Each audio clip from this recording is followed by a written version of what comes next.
வணக்கம். இன்னைக்கு நம்ம பார்க்க போகிற ரெசிபி சோளா பூரி பார்க்க போகிறோம். சோளா பூரி செய்ய தேவையான பொருட்கள், நான் இன்னைக்கு 700 கிராம்ஸ் போல் மைதா எடுத்திருக்கேன். அதுக்கு பார்த்தீங்கன்னா கிட்டத்தட்ட 50 இருந்து 75 ml போல் தயிர் எடுத்திருக்கேன். சர்க்கரை 1.5 டீஸ்பூன் எடுத்திருக்கேன். ரவை கிட்டத்தட்ட நம்மளுக்கு 75 கிராம்லேருந்து 85 கிராம் போல் ரவை எடுத்திருக்கேன். உப்பு தேவைக்கேற்ப, எண்ணெய் பூரியை ஃப்ரை பண்ணுற அளவுக்கு நம்மளுக்கு எண்ணெய் தேவை, தண்ணீர் தேவைக்கேற்ப. ஸோ வாங்க நம்ம இப்போ மாவு பண்ணிடுற ப்ராசஸுக்கு போயிடலாம். ஒரு அகலமான பவுலில் நான் மைதாவை ட்ரான்ஸ்ஃபர் பண்ணிட்டேன். இதில் நம்ம தேவைக்கேற்ப உப்பு ஆட் பண்ணிக்கலாம்.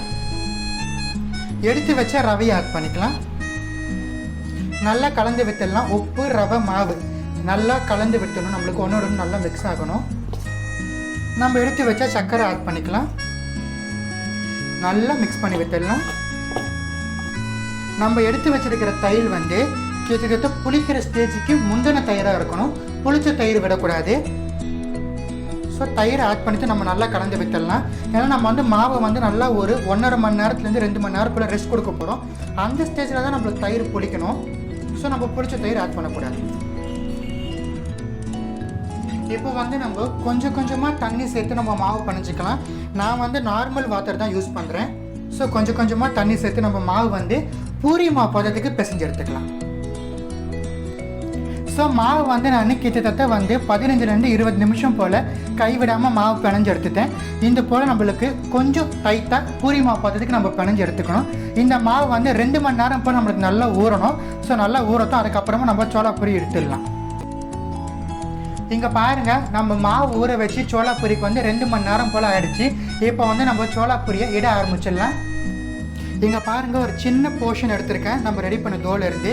நான் இன்றைக்கி சின்ன பாத்திரம் தான் எடுத்திருக்கேன். அந்த பாத்திரத்துக்கு சைஸ் தகுந்திருப்போல் நம்ம உருட்டிக்கலாம். நீங்கள் பெரிய பாத்திரம் எடுத்துருந்தீங்கன்னா நீங்கள் பெருசாக உருட்டிக்கலாம், ஹோட்டலில் வைக்கிற மாதிரியே. நான் நம்ம நார்மல் பூரியை விட கொஞ்சம் பெரிய சைஸ் போட போகிறேன். இந்த சைஸ் நான் பூரி ஊற்றிருக்கேன். இந்த பூரி நம்ம எண்ணெயில் போட்டு பொரிச்சு எடுத்துடலாம். இங்கே பாருங்கள், நான் ஒரு வடை சுடுற பாத்திரம் எடுத்து வச்சுருக்கேன். அதில் 3/4 வாசி எண்ணெய் நிரப்பியிருக்கேன். இந்த பாத்திரத்துக்கு தகுந்தோர் போல் தான் நான் பூரியை இன்றைக்கி உருட்டி வச்சுருக்கேன். எண்ணெய் நல்லா காஞ்சிருச்சு. இப்போ நம்ம பூரியை உள்ளே விட்டுடலாம்.